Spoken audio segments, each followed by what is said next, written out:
Coming Back is a 100% listener-supported podcast. To support the show and to get your hands on some really cool podcast swag, head on over to patreon.com/ShelbyForsythia. Support the show for as little as $1 per month and change or cancel your support at any time. Your support keeps Coming Back ad-free, which is really awesome. Thank you.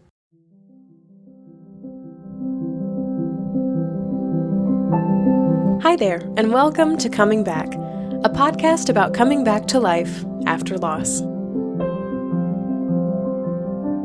On today's show, we'll talk to my friend and fellow grief podcaster Joshua Black, a leading researcher on grief dreams whose grief journey was changed forever after a dream visitation from his departed father. Also on the show today, I'm talking about the super common phenomenon of becoming aware of or even afraid of your own mortality after a loved one dies. I'm Shelby Forsythia, an intuitive grief guide who speaks, writes, and teaches the transformational power of grief and loss. My mom's death in 2013 set me on the path to becoming a lifelong student of grief, and I use what I learned to equip others with the knowledge to heal and remind them that they are not alone. Because even through grief, we are growing. Let's get started.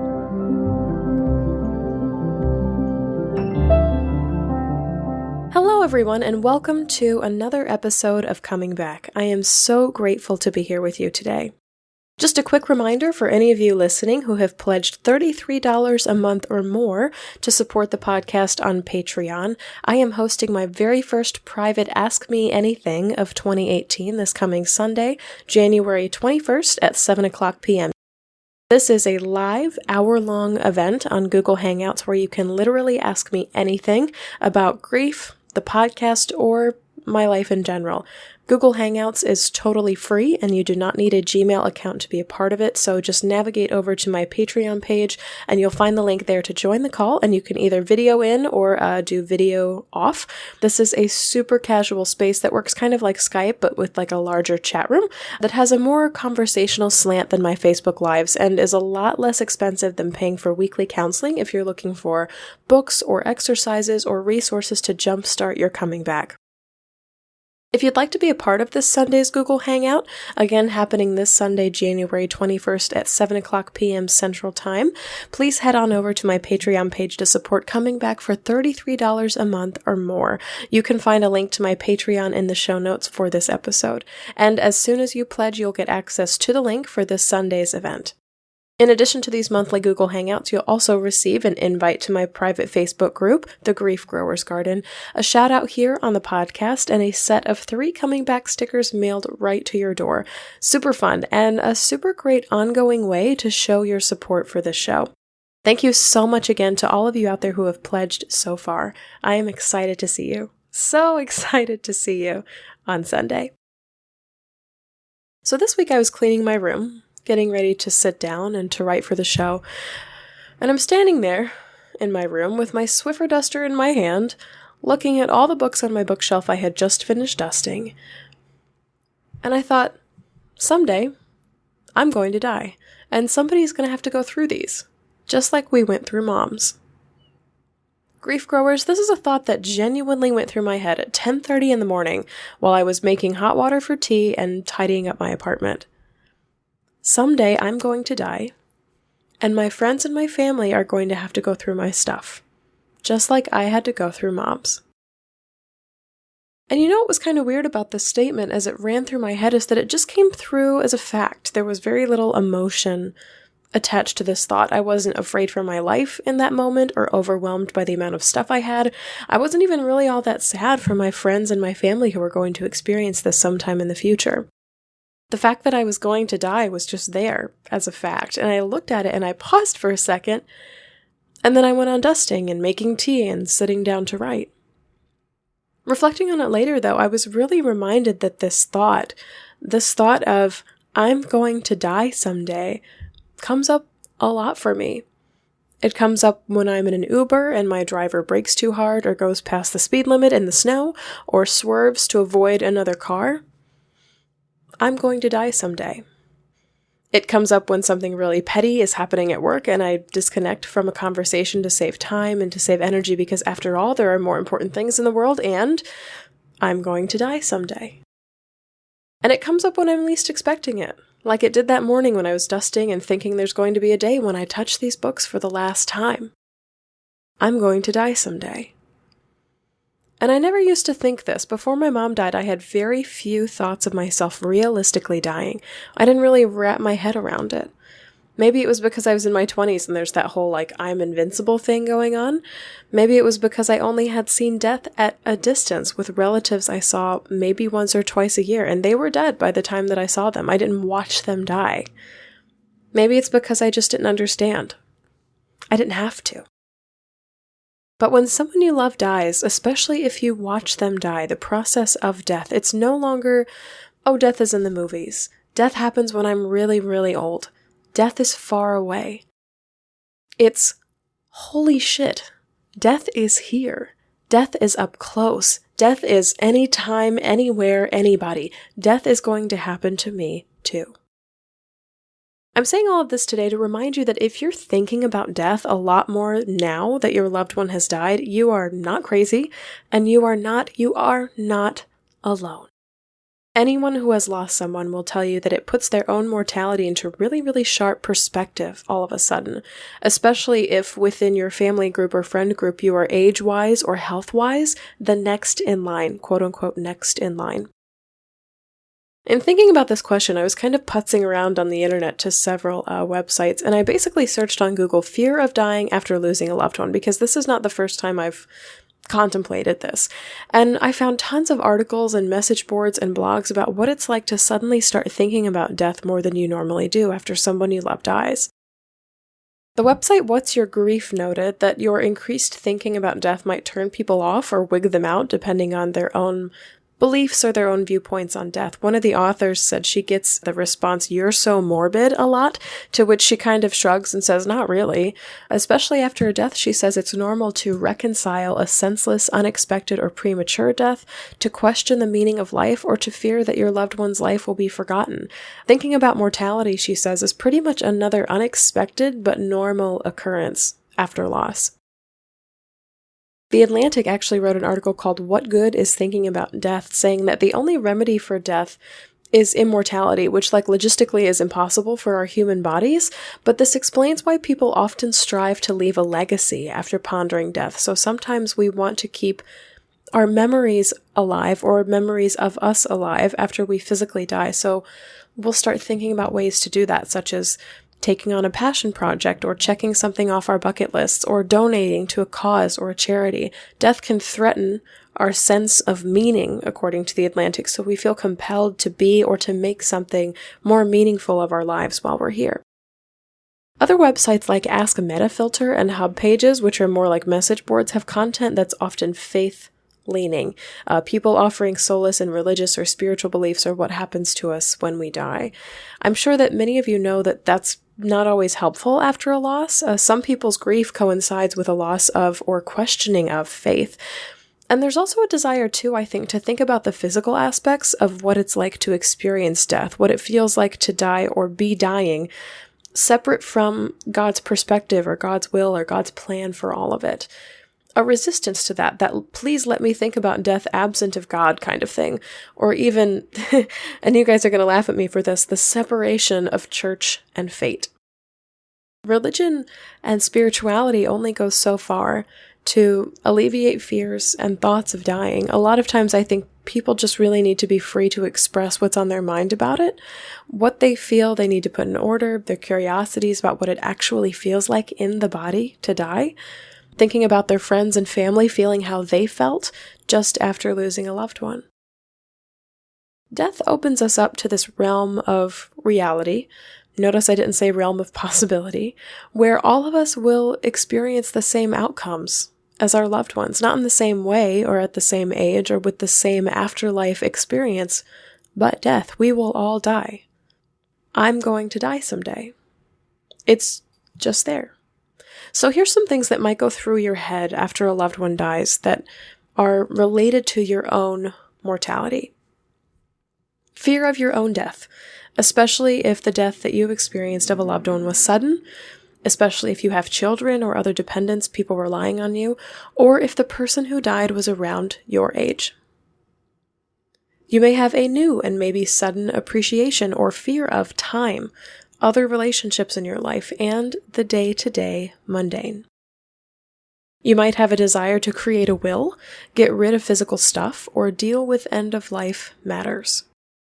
You might be questioning or rejecting faith or religious beliefs, or on the totally opposite end of the spectrum, as seen on a lot of message boards I read, a clinging to faith or religious beliefs as they relate to death and the concept of the afterlife. Another thing is you're just talking more about death, what it will be like to die, how you want to die, how you will die, how you'd like your death to go, just like planning, anticipating, pondering death talk. Also, thinking about the purpose of life. As in, if someone who meant so much to you or was so significant to you in your life is now gone, what will happen to you? And this also ties in, again, with that Atlantic article of desire to leave a legacy or to find a passion. Sometimes here people will talk about switching jobs, spending more time with family and friends, or crossing an item or two off of their bucket list. So fear of death, thoughts of death, focus on your own death are totally normal happenings, totally normal occurrences after a loss. So let them come up, let them visit you. They're just, it's another thing that adds to this depth of human consciousness, this depth of human experience. And we will all think about these thoughts, even if we never tell another person, we will all have these thoughts running through our heads of someday I'm going to die. I will pause here, though, to insert a warning/concern. If the death of someone you love has got you feeling like life is meaningless, like your life doesn't matter, or that you would be better off dead, please seek the help of a licensed therapist or counselor. I promise this is not a new idea to them, and you will not shock them. Also, if obsessive worries about dying, putting things in order, or focusing on death is inhibiting your daily working or eating or sleeping habits, please, again, find a licensed therapist or a counselor in your area. This is a condition known as death anxiety and can really screw with your ability to release that grip. I'm making a fist right now, to release that grip on focusing on death in order to actually live in and enjoy your life. Lastly, grief growers, today I just want to offer you these parting bits of advice when it comes to thinking about death after a loved one has died. Number one, have somebody in your life that you can talk about death with, whether that's an in-person friend or family member or just posting in my private Facebook group, The Grief Growers Garden. Find a space where you can tease out and work through and expand on your thoughts on death. If you're shut down in conversation with things like "you're so morbid," "death is a part of life, so don't worry about it," or "God has a plan," / "there's hope for you in the afterlife," / "Jesus Christ is my rock," etc., you might want to find somebody else to talk to. It's not that these people are afraid of you or afraid of death necessarily, they're just not in a space to hold space for you yet. Talking about death and why we're here is I like to refer to it as a real heart conversation, so it's valuable to find a person or two or a group online that you can share that with. Number two, know yourself well enough to know the best way to approach end-of-life planning, and I'll expand on it this way. Sometimes when the people that we love die, the ones of us who are still living rush home and start writing up a will for ourselves, with our spouses, with our families, whoever. I would advise you here to let it rest before taking it to a lawyer, especially if you've got family drama happening surrounding the loss, if things regarding property or money are kind of up in the air. From what I understand and from what I've lived and from what I've seen, end-of-life planning is best done from a non-rushed space of level-headedness, not immediately after a loss happened when emotions are running really high. So when I say know yourself well enough, I mean know how much time and distance you need from your loss in order to approach end-of-life planning from a more focused place, and this timeline will be different for everyone. Lastly, number three, know that you won't and can't figure it all out. You can't approach death like with a place of "I'm going to solve this." You just kind of approach death from a place of pondering, wondering, questioning, I suppose. You can plan for death and you can even set up others' lives for after you die. But your own death, like the death of the person that you lost, is out of your control at some point. At some point, it's totally out of your hands. It's very much like a manage what you can and release the rest experience, which is really easy for me to say out loud here, but I've struggled with this a lot in my head. It's really, really frustrating to know sometimes that even when I do die and even when I have a will, that things will happen that I cannot control after my death. And as much as I want to step in and say, no, this is how it should be, I won't be able to because I'll be dead. And some days that thought is really funny to me, and sometimes that thought is really, really frustrating. And some days, just like that dusting my room day, it'll just show up. Wow, someday I'm going to die, and somebody's going to have to go through all my stuff, all my books. One day will be the last day that I touch these books, and then after that it will be somebody else, and I'll be dead. Huh. I'm going to die someday. And so are you. Grief growers, this is a topic that everyone expresses and experiences differently, so I would love to hear your thoughts on your own death and mortality after someone you love has died. So join me on Facebook Live this Monday, January 22nd, to have a chat about how the idea of your own death has influenced your life since your loved one died. And if, like me, it just pops into your head randomly while dusting. I am so open to hearing all of your stories and all of your thoughts on thinking about your own death after someone you love has died. Next up, we'll talk to our first ever male guest, Joshua Black, about his father's death and how one dream changed the course of his grief. Joshua Black is one of the leading academic researchers in the field of dreams of the deceased. He has focused all of his graduate work, a master's and a doctorate, on investigating this far neglected topic. He continues to publish scientific research in the field as he finishes up his final year of the PhD program at Brock University in Ontario, Canada. To raise awareness about the topic, he started griefdreams.ca, the Grief Dreams Facebook group, and the Grief Dreams podcast with his co-host Sean Ram. Additionally, he frequently gives presentations and workshops on the subject of grief dreams. Well, Joshua, welcome to Coming Back. I am so excited to have you here and to share your story. As many of our grief growers know, on Coming Back, I was a guest on your show on Grief Dreams, sharing some dreams about my mom and about the loss of her and how she has come to me in dreams over the years since her death. And I'm so excited to kind of turn the tables with you and have you share your lost story and tell our listeners how you came back as well. So can you start us off with your lost story? Yes, before that, I'd like to just say thank you for having me on.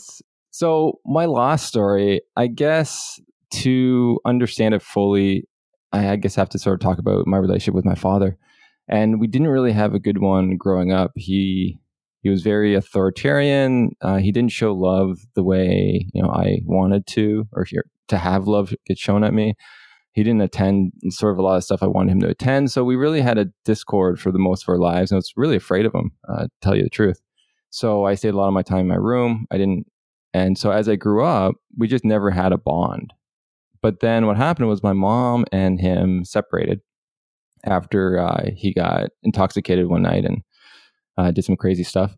And so they separated, and there was about a period there, about a year, that it was about 6 months, I think, that I didn't talk to him at all. And then he left the house that he was staying at, and then we moved back into the house.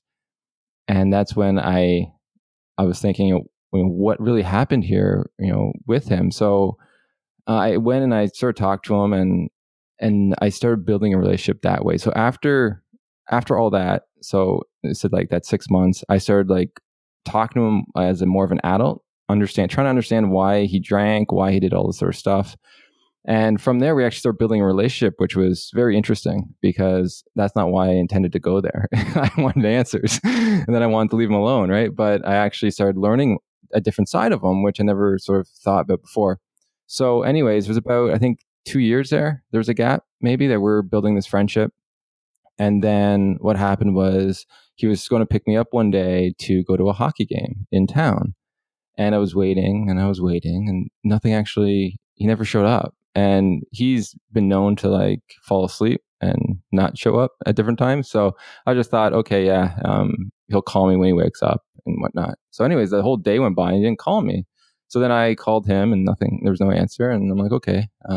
So then I got a call, I believe it was the next day or the day after, from my aunt who said they found my father and he was dead. And I said, what? And they're like, yeah, they had he didn't go to some other events. And so they got worried. So they broke down the door, and then he was found dead in the bathroom. That really shook me because it was the first time I've ever experienced a loss of someone significant in my life, and someone I've just really developed this bond. I was getting something that I never got as a child that I always wanted, and then for him to sort of die, it really opened up this huge wound inside of me, and I just started crying. I couldn't believe it. Like, I always thought if grief did happen to me, it'd be like a bad breakup. Yeah, not really the same thing. I found out. So I just started crying, and then I remember of just like all the memories. I tried to like remember every memory that I had with him as a way to like keep him close, and I was getting really discouraged because I couldn't remember the memories, and it really broke my heart. I was talking some wild stuff in the sense that I was dating this woman at the time. I was like, I'm gonna drop out of school. I was in my undergrad at that time. I'm gonna drop out of school. I'm gonna go to Israel. That's what he wanted for me to do with him. And she's like, calm down, like come back over this way. You got to finish school, And I'm glad she was there because I was making irrational decisions in my mind as a way to almost say how much I loved him in a way. But the issue was that, like, yes, like I had the friend or the girlfriend that was helping me get back to school, but she'd never really experienced a loss in her life either. So she didn't really know how to handle my own suffering. And as a guy, I didn't really know how to process my suffering. So what I did was I just suppressed it, and I went back to school. And then there was a 3-month gap there where I was just numb. Like, there was no happiness. I was just doing the old routine stuff. And it was, looking back, it was just more of a blur. It was just like, I did what I need to do to survive, I guess, the best way to put it, and to maintain the grades in school. And it was a great distraction at that time.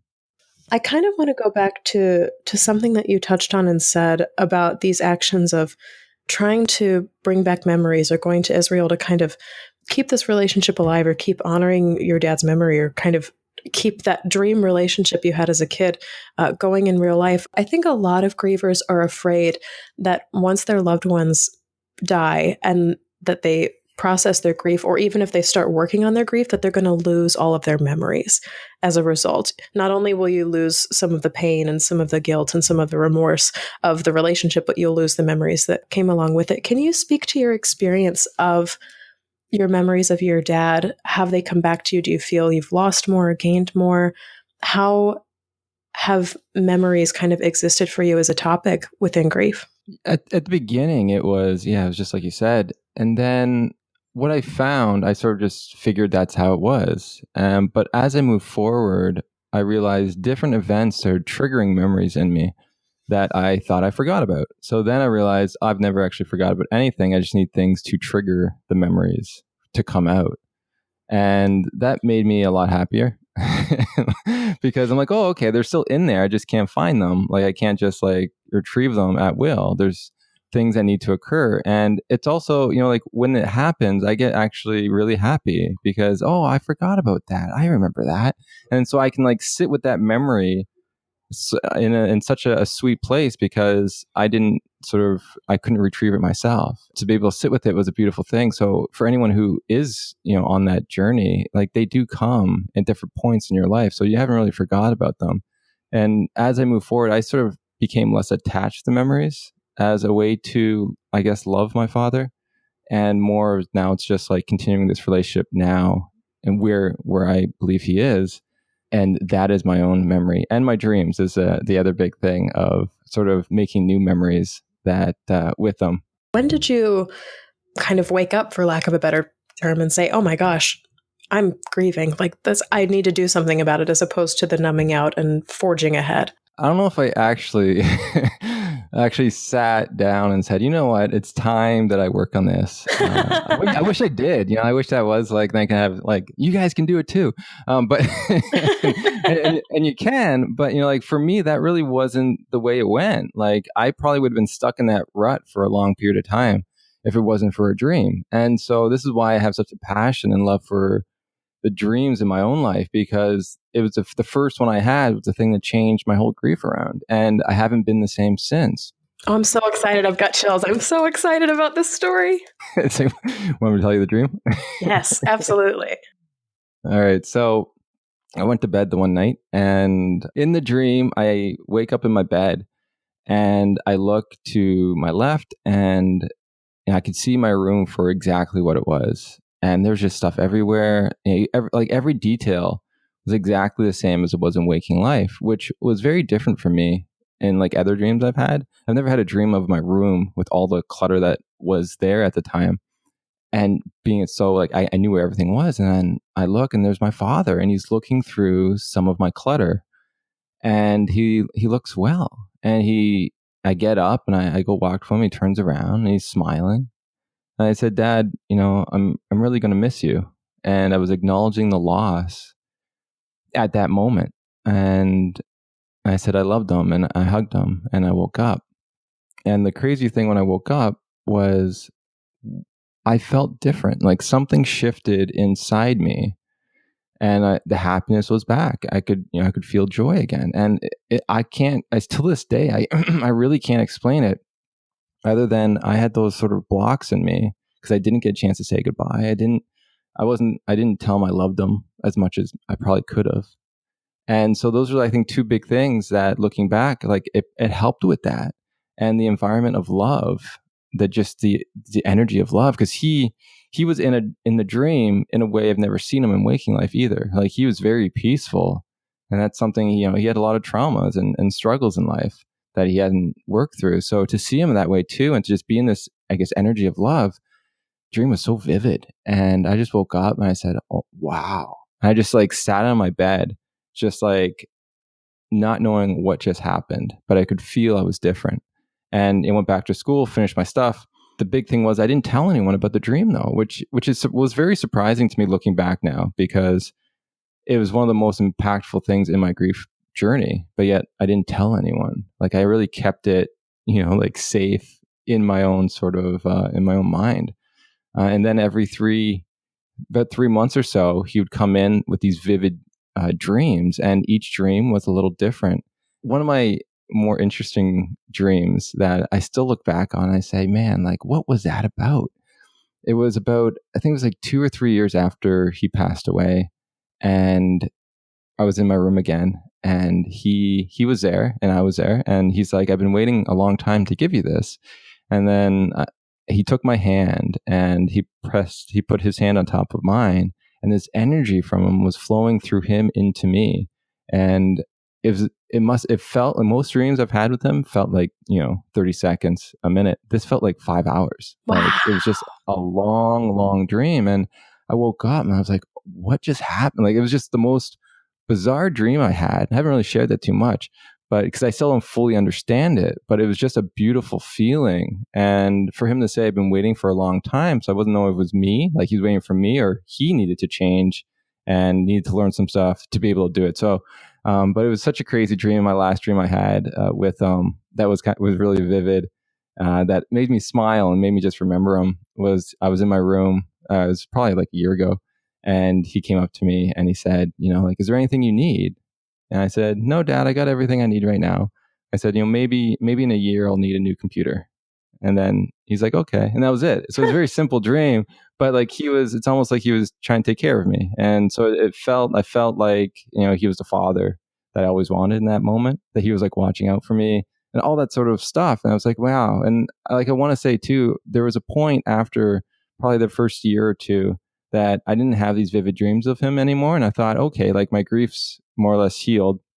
Maybe I just don't get these dreams anymore, but they do still happen. So, they don't happen as frequently, but probably once a year I'll get one of these vivid dreams. That is so cool. And I got chills the whole time you were talking, which is, listeners know, that's like a symbol for me of like, this is just really cool. And that's just an authentic truth is being spoken. So I think this is just so neat. Is that like your spidey sense? Kind of. Yeah, I guess so. And I think it's really neat that your dad in a way is choosing to continue a relationship with you through dreams, like through this other portal, as opposed to like trying to find ways to trigger you, maybe to talk about grief, think about grief, or even think about him in waking life. And I know earlier you mentioned working on grief and its relationship with being a man, being male. I would love to hear your experience as a man grieving a man as well.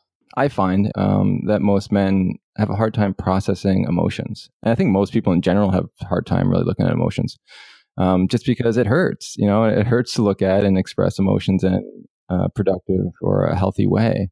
And so what I see when it comes to men, they tend to funnel a lot of their sadness into anger. And so for me, I funneled a lot of my emotions into basketball, because I could get really physical in the game, and it helped sort of relieve some of those tensions. But at that time, like for me, I was a little bit different.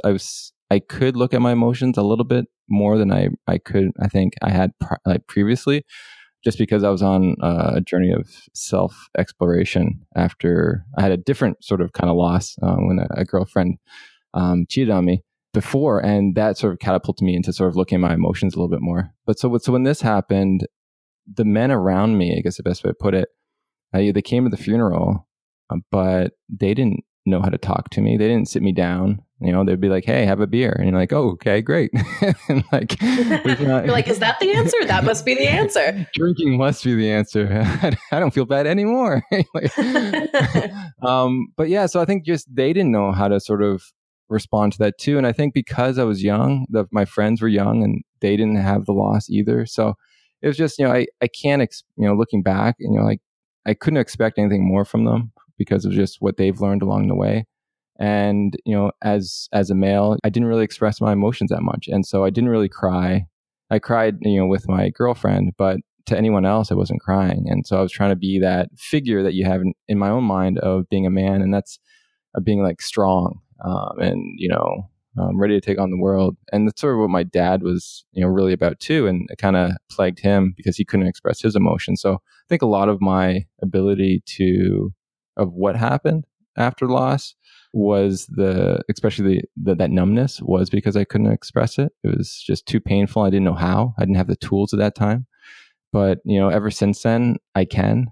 I think what's really interesting was when my father passed away, it'll be 10 years on January 12th. So very, very, yeah. So it'll be 10 years. I remember 10 years, I cried like a river. And then after that, I didn't cry. I don't think I cried at all until my mom had a heart attack. And then my tears were like acid and it was like burning my eyes. But from that point on, I was able to cry. So like even after I cried for my dad's death, I didn't cry for the next 4 years or something, 4 or 5 years, just because it was so foreign to cry. Mm-hmm. And I had to sort of allow myself to get to that point. I had to actually work on reducing the stigma of crying in my own mind. So I think, when it comes to the male perspective, if you can cry, man, that's an amazing, I think, step at expressing, even alone, expressing your emotions and feeling them. And hopefully, like as society moves forward, men and just everyone can do it. Because I know a lot of women who are like that. They want to be, I guess, that masculine sort of tendency just to be strong, to not show weakness in a world where people, can pry on that. Of course, if I'm going to be strong for my family or for my kids or my friends or for my work or what have you, that looks like fill in the blank, not crying. That's really interesting to me. That's really fascinating to me, your perspective on being a man who's grieving and not being able to really expect more from the men in your life, because people show up the best they possibly can, especially in times of grief and crisis. And then that whole not being able to cry. I kind of want to segue now into what dreams are for you, what dreams mean for you. How do you interpret your dreams when they come? I guess it really depends on the feeling of the dream. So the more vivid ones, I like to sort of see them as an actual visitation from my father. It makes me smile and makes me still feel loved. It makes me feel safe too. But I know, like, just even like through my own research and stuff on the topic, that not everyone will see that. And people just say it's a good dream, and it just provides them a sense of love at that moment. And that's totally cool. So just because I believe the visitation, I have no expectation that anyone else needs to believe that. But then there's other dreams. Like I recently had a dream, I think it was last night actually, where my dad there's like this storm that came through my house and the shingles were falling off. And he went up on the roof and he was trying to fix the shingles, and he was using a pizza box or whatever. It's just like a random, it's just a really a random kind of dream that it wasn't really vivid. And I just smile. And it was kind of his personality in the sense that he used to use duct tape for everything. He didn't know how to fix it. Right? Like, so it brought back memories of that. But like, I wouldn't take that as like a visitation type dream. For me, it was just a nice dream that when I woke up, it helped me remember different other moments in his life and his personality style. And I've had one dream that was very negative where he was downstairs, and then when I opened the door, he came running up with a knife, and so I closed the door, scared, and he kicked the door down and tried to stab me, but the door was in the way, and so like the knife was going through the door. Wow. Yeah, it was very very crazy, and it was very like scary to have that kind of dream. And I know along my journey, a lot of people have those negative dreams, and sometimes they're repeated, and sometimes people think those are visitations. So, but for me, I always look back on like negative dreams, like dreams in general reflect our waking life. So, especially these negative dreams should be more common after loss, with comes to the deceased, even though they're not. They should be, just based on trauma research and stuff. But anyway, so when I had that dream, I was actually working through some stuff about who my dad was in relation to why I had different models of the world. So emotions could be one thing, like why I saw women the way I did, why I believed certain things about the world, like the world was unsafe or people were out to get you. Like all those things were actually ideas my dad had. And I just adopted those, right? So at that time, I understood that dream. It wasn't really my dad, but it was just a symbol for what was going on. And in especially being my upbringing, his own personality and those traits of his beliefs of the world being very negative were like something trying to stab me. And it is very scary. And you move forward in the world very scared. And so I looked at that. I'm like, oh, okay. So these issues actually probably represent him and his model. So I'm like, what do I want to believe? And so from that point on, I was really looking at, who do I want to be in this world, not who does my father want me to be. And so that really changed a lot. And so I took that dream very meaningful in the sense of where I was and how to proceed moving forward. And like it said, like when it comes to negative dreams, like it's like people have dreams of their deceased dying again and stuff. And it's just really sad that they have to go through that. But there is a lot of information in there that can help you or help your counselor figure out where they need to go in relation to what your blocks are. What's kind of your process, or maybe a recommended process for starting to break these down and do kind of what you did and say, how is this meaningful in my life? What's the feeling that I'm getting? What can I be open to learning from this? Yeah, it's a big question, because it's not something that, I could just say in a sentence and people be like, bingo, that's what I've been missing. If you have negative dreams, the easiest way is just to contact me and I can help you work through those dreams. I don't charge. It's just something I love to do. And so with that, that's the easiest way. If you, let's say, want dreams and you're not having it, my research is sort of showing that maybe the reason why is because you're not dreaming as often. And that is a complication. A lot of people who don't have dreams may put negative reasons on why they're not, like the deceased doesn't love them anymore. Maybe they didn't make it to heaven. Like really, some of these are just really bizarre things. And so I wanted to try to help people realize it maybe not be that. Dream recall is very important for having dreams of the deceased, which makes logical sense. The more you remember your dreams, the more likely you may have remember one of these dreams of the deceased. So for most people, we're probably dreaming of the deceased more than we're actually remembering them. And so if you do want to remember, let's say, more dreams with the deceased, or if they're positive or whatever, what you can do is start writing down your dreams or valuing them. So if you do it in a recorder, that's fine. If you do it when you wake up, that's fine too. But writing it down actually is showing that it actually can increase your dream recall. For me personally, when I heard about that, I'm like, yeah, I'm going to do it. And so I started doing it, and I was usually I remember one dream a night. The average is around 2 to 3 a week. When I started doing it, what happened was I was remembering like 4 dreams a night, and I was getting way too exhausted because you'd wake up and be like, oh, I got to write this down, and then you go back to bed. But the downside of writing it down is if you do write it down, it sometimes wakes you up.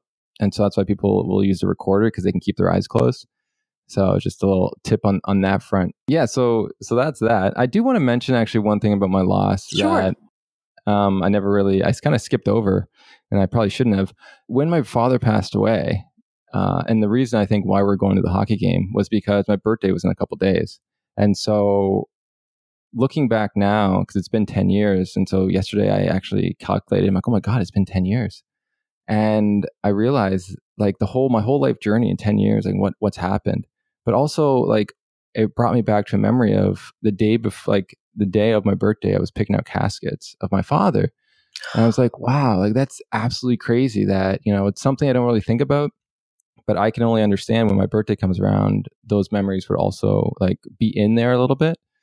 Just like when it happened was pretty crazy to me. But then also, like looking back now, 10 years my birthday, there's this moment that I'm having where it's like, look how far I've come, and look where this work, like what grief has brought me to in 10 years. I guess I look back and there's like a tear in my eye saying, it wasn't for nothing, And I think for me, that's the biggest thing when it comes to my loss, that when I look at it, is that he didn't die for nothing. It's kind of a beautiful tie-in to one of my first questions about the fear of losing memories and not being able to get them back, is that for as long as time continues on in your life, and it's not just time that heals, it's the actual action of reflecting back in your life. But as more events happen in your life, as more years happen, as more milestones happen, you get this wider lens with which to view your losses through. And yeah, that's just really cool and powerful. I have the same relationship with my mom, but with the Christmas season. So every year another Christmas passes, I attach it to how far have I come since her death. And that's really, and in the beginning, it's really unfortunate that your birthday is so close to his death day. Mm-hmm. But as time goes on, of course, it's kind of it's like a Google Calendar reminder in your phone of like, oh, it's time to reflect on how far you've come as well. So it's an interesting and really powerful reframing of what those memories are to you, and being able to summon them back into the present moment. I think that's why it's so difficult in the beginning, because you can't really, I think, reframe it in that way. And it takes time. It does take a lot of time for grief to work its way through you and change you. And so you can have these moments where you can reflect back and say, oh my God, like it wasn't for nothing. And look what I'm in. Like, I can't believe I'm even doing my PhD, at Brock, looking at these grief dreams, like the thing that actually helped me, I'm actually doing and helping other people. And people tell me their life stories because of it. And I'm so grateful to be able to be a part of people's journey and to be able to have the compassion needed, which I didn't really have prior. And so I can provide that space now for others. And I think that's the greatest gift he could ever gave me. He could have survived. He could have lived for another, 40 years. But if I wasn't this person I am today, it wouldn't have really been living or just been doing stuff. So like his death was a catalyst for me to have more compassion for the world and to go deeper inside to try to understand who I was. So if he gave me one last lesson, in his training, I guess, as a father, he did a hell of a job. Obviously, your relationship, the dynamic has changed, but it also really sounds like you feel differently about him. I appreciate him more now because I see what his life has done for me. Back then, like if he would have survived, I love that, in the sense I get that father-son bond that I never had, but this is bigger than that, like for me to love myself and love the world is bigger than any kind of attachment, bond with someone else, or identity with someone else. Like this is sort of, I think, my goal in life is to reach that, because you see the impact it can have on the world and others. And if we didn't reconnect, that'd be an interesting story, because imagine if he just died and I was just still angry at him. I would have a totally different grief response, and maybe his death may not have meant anything. So I think because we had that bond, because I then suffered, and then because, like I learned so much about myself through the process, I would say, yeah, like I appreciate that. And I actually look at his death almost, even though it was, accidental, almost like a sacrifice, like I see it as a sacrifice that he made for me in a way to reach a higher level of, I guess, being or love. There's nothing more in my heart that anyone's ever done for me in that way.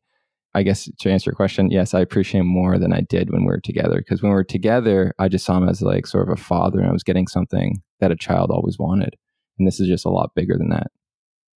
it's so important for people to know, I think, that relationships not only continue after a loss, but they can also grow and change. Being driven to make meaning out of what has happened.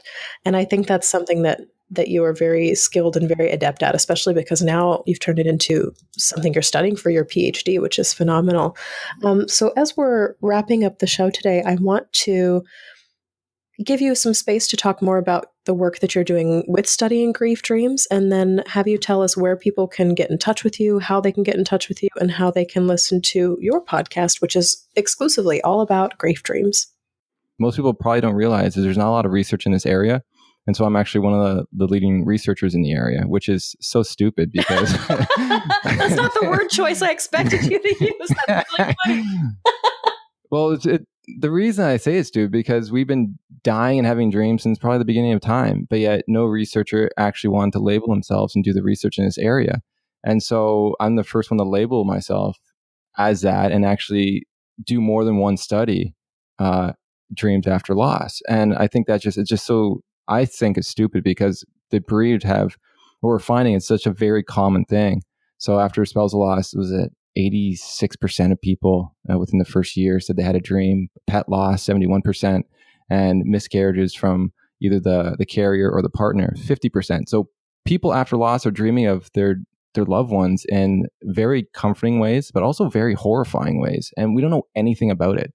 And because of that, the people who are trained in thanatology and other grief coaching, they don't know how to respond to this stuff either. There's just like a lack of research and lack of knowledge for people to go to. And there's some really bad knowledge out there. Like when I first started, I started looking at like YouTube clips and I started hearing people talk on podcasts, and there's so much bad advice. And so my whole goal was to raise awareness of this topic and provide a place where people can ask the questions and get answers. So if you go to the griefdreams.ca website, you can have my contact information is there. So if you have any questions on that topic, feel free to go there. And there's a lot of my research is on there with other cool stuff that you'll find. And then we have the Grief Dreams Facebook group. So if you have a dream, positive or negative, and you want to share it, like it's a very beautiful group that people are it's just so nice. And I love that aspect. Like people are caring and they'll respond to you and the way that you more or less need to. And there's some people who are spiritual and other people who aren't. And it's just like, it's a variety of people who gives their responses to your dream or your questions that you do have. And I always respond the best I can. And I correct anyone if the advice is really crazy. I'll bring it back. But hey, it's just like this is what it's for. And so there's that. And then there's also I really love the Instagram page. So on there I share dreams and I share other like weird stuff I've come to really enjoy, like pick a fictional character, and if someone died in their dream, like you ask them what dream would they want to have, or have you ever had a dream? And so I make up dreams for different fictional characters, like what dreams they probably would have based on their loss. Yes, I love it. Like last week there was, Star Wars dreams. There have been other ones too, but based on like what movies and TV shows are out where people die. It's like, I wonder what other characters in the show would dream of them if they had a grief dream, or I wish I could dream of XYZ. And the other cool thing too is that you actually on your Instagram point out movies and TV shows where grief dreams are featured, where it's like, hey, this one has a grief dream in it. So if people are explicitly looking for, granted, like the TV industry's example of what a grief dream would look like, that's a great place to start looking. Yeah, and this is why I say it's kind of really stupid how we haven't studied it, because social media and just like TV and all that sort of stuff, movies, they've like captured these dreams way before I started researching them. And so like, it's almost like the culture is ahead of the research, which is really bizarre. It's usually the other way around. And so it's like the culture's so ahead. And I'm just trying to catch up to say, are those dreams that they're showcasing even accurate? And for a lot of times they more or less are, which is really nice. So whoever wrote those scripts would have had their own grief dream because the research just isn't out there for them to get that information. So yeah, it's kind of cool. So you can find that on at Grief Dreams. And then there's the Grief Dreams podcast where you can find me and we talk to different guests like Shelby. And and that was a fun little episode we got to do. And so, yeah, we talked to guests about their dreams and their lost story, sort of like, what we did here, but just a little bit longer. Yes. Yeah. I love it because it takes me exactly an hour to get to my job. And so I put one episode of Grief Dreams on and it lasts me the whole way. Amazing. Yeah, I know. It's so much fun. Excellent. Well, thank you, Joshua, so much for coming on the show today. Thank you for sharing the dream that changed your grief journey. Thank you for sharing the research that you have on grief dreams so far. And I wish you all the best of luck finishing this PhD program and continuing your research with grief dreams, something that has been experienced but uncharted. Yeah, and thank you for allowing me to come on, even and asking about my own loss. I said, but also sharing and raising awareness on the topic, because that means a lot to me. It's nice to sort of allow people to normalize the experiences that they're having, and to be able to sort of release some of that stuff. Like, I should just mention quickly, I've people at my talks and stuff, and they come up to me and they're like, you know what? I haven't told anyone this dream for like 40 years. I said, wow. And then they tell me the dream, and I feel honored to be able to be there to hear the dream, but so sad. And it took 40 years till they found someone that could offer space for them to share the dream. And lastly, I didn't mention too, I have, if you have any listeners in BC, I do have a talk scheduled and a workshop. So if you want to learn how to work with these dreams, you can go to my website and all the information's on there. But it's on January 27th in Chilliwack, BC at the Chilliwack Cultural Center. If you're out there, I'd love to sort of meet you and hear about your own loss and your own journey. But until then, I can't wait to do something down in the US one day, and maybe get you, Shelby, to talk about your own loss and your own journey through it too. That sounds awesome. I'll see you in Chicago. All right. So that's all for this episode of Coming Back. Thank you so much again to my friend and fellow grief podcaster, Joshua Black. Joshua came back when he had a vivid visitation dream of his deceased father that shifted the state of his heart, and has since explored grief dreams and their power in helping us heal. You can find a link to Joshua's work in the show notes, where you can find his upcoming live appearances, his published studies on grief dreams, the Grief Dreams podcast, and his private Facebook group where you can share your own grief dreams. If you'd like to listen to the dreams of my mom that I shared on Joshua's podcast, I'll put a link to that episode in the show notes as well. Join me this Sunday, January 21st at 7 o'clock Central Time for a live Google Hangout where you can ask me anything. I'll be taking your questions for an entire hour. Please know that this monthly event is limited to Patreon supporters who've pledged $33 per month or more to support the show. So if you'd like to join us, please head on over to patreon.com/ShelbyForsythia to pledge now. You'll receive the link instantly upon your pledge. Join me on Facebook Live this Monday, January 22nd at 1 o'clock Central Time. We'll be talking about thinking about our own deaths when someone we love dies. Please subscribe and tell a friend about Coming Back, because you never know what someone you love is going through. Thank you always, Mr. Addie Goldstein, for composing our theme music today. You can find me on Facebook at Shelby Forsythia, Intuitive Grief Guide, Instagram at Grief Guide Shelby Forsythia, or simply shelbyforsythia.com. If you'd like to leave a question or a comment for a future show, leave a voicemail or text 312-725-3043, or email me at shelby@shelbyforsythia.com, subject line podcast. As always, my dear grief growers, it was beautiful sharing this space and time with you today. I see you, I am proud of you and the work that you're continuing to do in the world, and I love you. Because even through grief, we are growing.